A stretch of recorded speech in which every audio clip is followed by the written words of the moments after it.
You know the scene, right? It's one of the most iconic images in the entire world.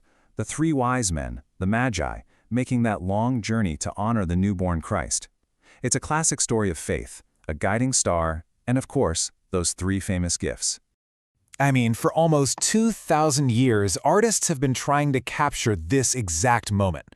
This incredible Byzantine mosaic in Ravenna, Italy, is actually one of the earliest and most famous takes on it. And that, of course, continued right on into the Renaissance. You had artists like Botticelli using this scene to show off the power and, the piety of their wealthy patrons, like the famous Medici family.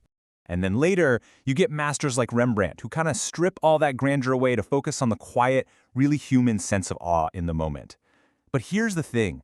Behind all these beautiful pictures, there's a hidden story. A story of politics, ancient rivalries, and really surprising connection to Iran. Yeah, what if the story you think you know isn't the whole story? Because let me tell you, where this famous story actually comes from, well, it's not what you'd expect. So who were these mysterious visitors from the East, and what were they really doing in Bethlehem? Okay, so to really get to the bottom of this, we've got to go back to the beginning, to the only original source for this story, the Gospel of Matthew, which was written around the year 85 AD. And it's wild, right? When you actually put the popular story next to the original text, you realize just how much got added over the years. Matthew never says there were three of them, he definitely never calls them kings, and he for sure doesn't give them names. He just says several magi from the east showed up, following a star. So, what in the world is a magi? So that word, magi, it actually comes from the Old Persian magush, which was the name for the priestly class of ancient Iran. So these guys weren't kings. They were priests, they were scholars, scientists, absolutely famous across the ancient world for being masters of astronomy. And oh yeah, our word magic comes directly from magi, because their knowledge just seemed that incredible to outsiders. Okay, but that brings up a huge question, doesn't it? Why would the Gospel of Matthew, a book written for a Jewish audience, give such an important role to priests from Iran, a totally different culture, a different religion? Well, the answer is buried in the deep and often pretty surprising history between the Persian and the Jewish people.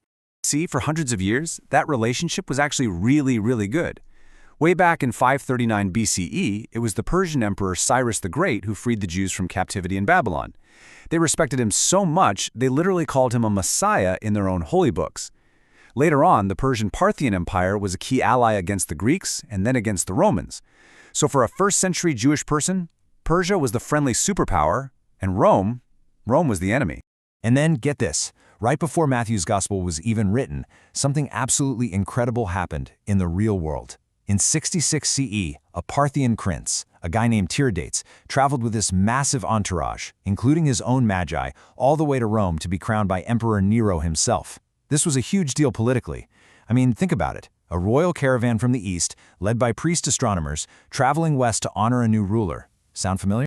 So here's the takeaway. For the people hearing the story for the first time, it wasn't just some sweet little nativity scene. It was a massive political statement. Having these respected figures from Persia, the wise men from the powerful nation that was Rome's biggest rival, show up and say, yes, this newborn king is legit, that was a huge endorsement. It basically said, even our great allies in the East recognize how important this is. But, time marches on. The world changes, and the story changes right along with it. So let's jump into the art and see how this powerful political story got completely transformed into something new. All right, let's head back to that beautiful mosaic in Ravenna, Italy, around the year 565. By now, the Roman Empire has become the Christian Byzantine Empire, and its biggest rival is the Sasanian Empire of Iran.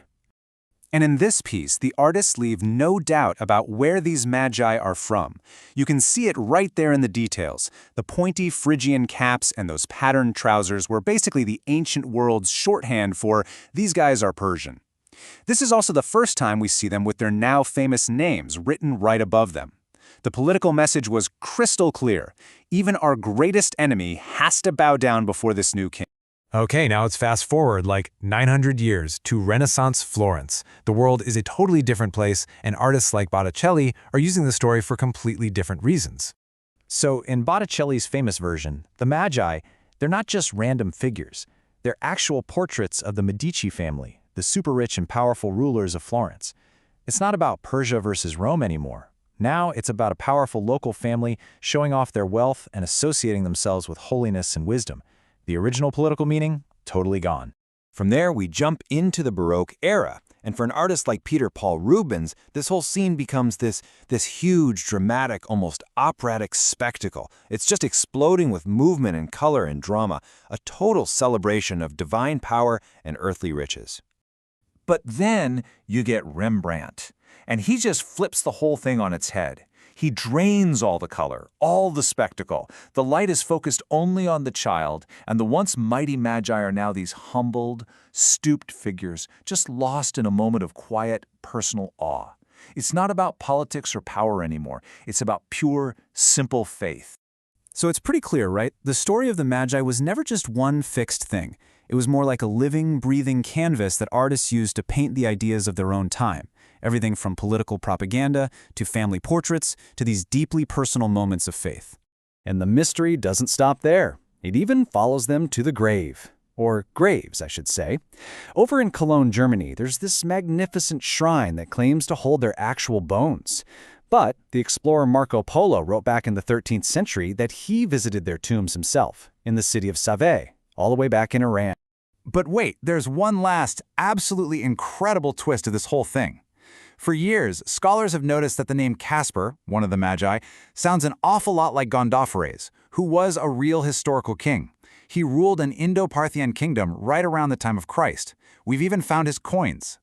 And this is where it gets really wild. Some historians now think that this very same King Gondophares is the real person who inspired the legend of Rustam, the mightiest hero in the entire Persian national epic, the Shahnameh. So, could one of the three wise men from Christian tradition also be the greatest hero of ancient Iran? It's a pretty mind-blowing connection that just reminds us how deep and tangled the roots of our stories really are.